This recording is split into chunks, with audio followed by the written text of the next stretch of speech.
Welcome to the FSBS show. I am Brisco, And I am Ricardo. and today we are talking about the acquisition of Nolan Arenado to the St. Louis Cardinals, and it's an exciting time. For Cardinals Briscoe, fans, for Cardinals fans, Briscoe and me, um, that's a it's very exciting for us.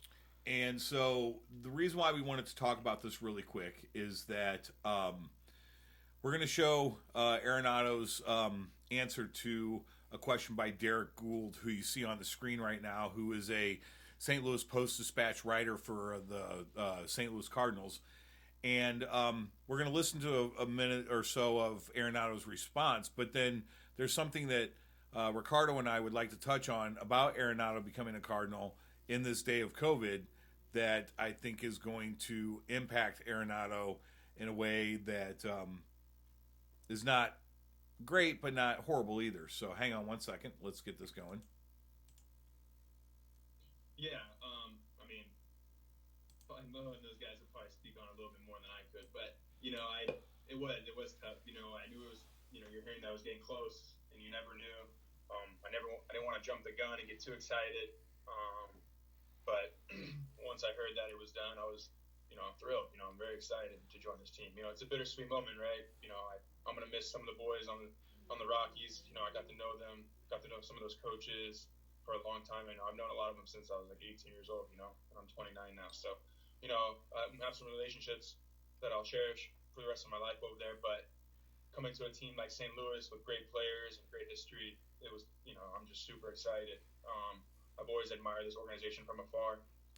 I told Mo the story when I was a rookie. We went to St. Louis, and I remember Tulo was just the first thing he told me when we got there. He's like, just watch the way these guys play the game, and you're gonna learn something. And he was quite right about that because this team was extremely talented, and they did the little things to win ball games, and that's something that I've always admired about this organization. So it sounds like he's excited, but as he said in the very beginning of his answer, that it's kind of bittersweet because he's leaving an organization that he started his career with. Now, I think he's excited to be a Cardinal. What do you think? I can tell by his response, absolutely.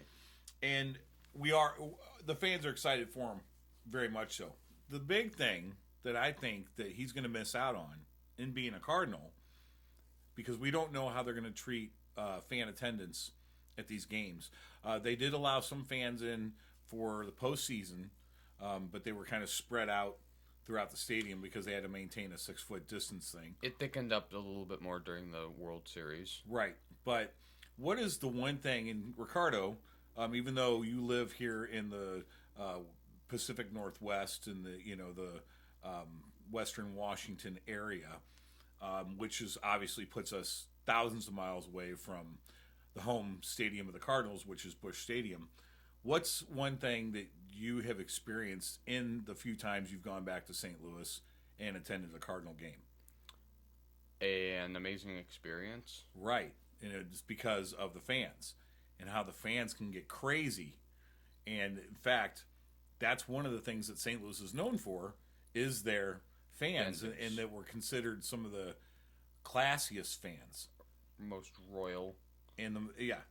So, unfortunately, I think at this point, Arenado's not going to get to experience that adulation and the. I mean, imagine if they could pack that stadium and the first home game when he gets announced to come up to bat, people are going to give him a standing O. You know what I'm saying? Especially if he gets a good at bat or not even anything. just the fact that he's there when they go to announce him and they call him to the plate. And Well, when yeah. John Hewlett says, "Okay, now batting third base, whatever number he takes," Nolan Arenado, and how the crowds react to Cardinals players. Unfortunately, he's not going to get that experience, at least that we know of right now. And so, I hope that doesn't. I don't think it will, but I would hope that it doesn't diminish his experience in being a Cardinal. A lot of people have said that he's going to be a great fit on the Cardinals team. I believe that to be true. Yes. Um, Great substitute for our third base position. Well, he's not going to be a substitute. He's going to be the third baseman. He will be the starting third baseman every game. I'm what I meant to say was a great replacement, which Right. is what I meant to say. And Tommy Edman is most likely going to move somewhere, second base most likely, because And he Colton Wong has left and is actually going to the Brewers. But that's not what Which you told me of this morning. Yes, but that's not what we're talking about.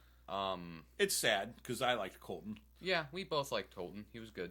But so yeah, we got Edmund, who could potentially end up being the second baseman, or also Matt Carpenter. Well, he would always go to second base whenever. Right, because Carp was playing third. Right. So now, but Carp actually started out as a second baseman for the Cardinals back in his early years. Yes, then went to first, then went to third, but that's not exactly what we're talking about. Right. So then, but then with Edmund, if he's not a second, he could also end up in the outfield because we have some spots in the outfield that, we got Dylan Carlson, who's going to be probably... You know what? In short, Tommy Edman is a great utility player. Absolutely. So, but back to the fact with Arenado here, I feel sad for Arenado personally that he won't get to experience that roar of when he does something good, a good play or a good at bat. The stimulation that it would put through someone to be down on the field and they make a great play and they hear the roar of St. Louis fans in the stands. Yeah. 42,000 strong, because that St. Louis is one of the few teams that packs their stadium on a fairly regular basis over any other Major League Baseball team in the entire organization. Yeah, there's a reason why they call them fans, because they can make some wind going. Yes, they can. And, for example, remember when Albert Pujols returned back to St. Louis when the Cardinals did an interleague game against the Angels? Big O. And who even stepped out from behind the plate and went to the other side of the plate and allowed him, Albert, his moment? Yachty? Yeah. Yep. Yeah. So Yachty, Didn't they even, hug each other or something? They may have. I don't remember I about remember that. But it's just the fact that Cardinals fans, that's why, Yachty stepped out from behind the plate to give respect to Albert, but also just that whole experience of the Cardinals fans just cheering.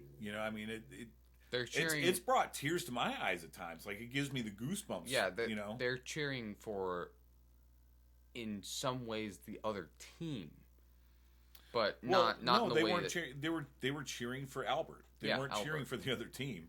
They were cheering specifically for Albert. Right, Yes, he happened to be on the other team. Yeah, but that was bad phrasing on my part. But they do have classy fans, at least by way of they do show respect to former players, even when on the other team. And so now again, here we've got Arenado, who's excited to become a Cardinal. Yes, and we can tell he's just excited by his confident, my incompetent speaking, but Nolan was obviously very competent while saying this, and he even went to the extent of saying that he did learn something when seeing the Cardinals play. So the very first time, yes. he was told, hey, pay attention to these guys. And you know what? He's going to miss Colorado, but whenever you leave something that you've been on for a very, very long time, you're going to have that kind of reaction. Sure. You're always going to, have some sort of bitter taste in your mouth. But, as we've said, for example, like with Mike Trout, who's on the Angels, it's kind of sucks that he's on the Angels because what has he never gotten a chance to do? They haven't gone to the postseason once, have they? No.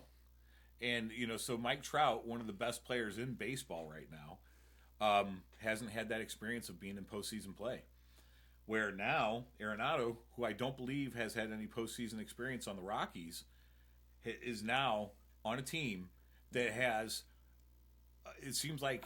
It's a very high percentage of the Cardinals making it to the postseason. Even if it's just the play, They have made the postseason in a row since 2015. Right, exactly. And even if they didn't go all the way or make the past first round, they usually get past the wild card round. Still, making it to the postseason is a great feat. Absolutely. One way or another. Right. Which is one reason why I think Nolan's also going to be happy to leave the Rockies. Well, absolutely. So now we've got a Cardinals team that we have Goldschmidt at first, Arenado at third. Tommy wherever.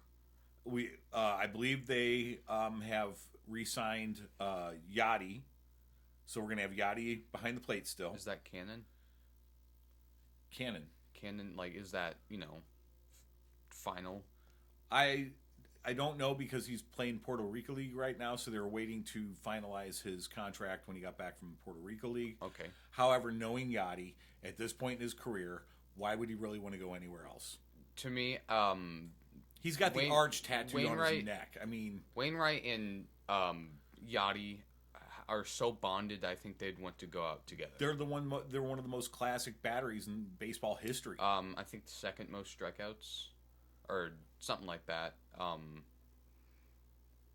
I'm not sure which statistic it is. However, they have second most of something. Starts.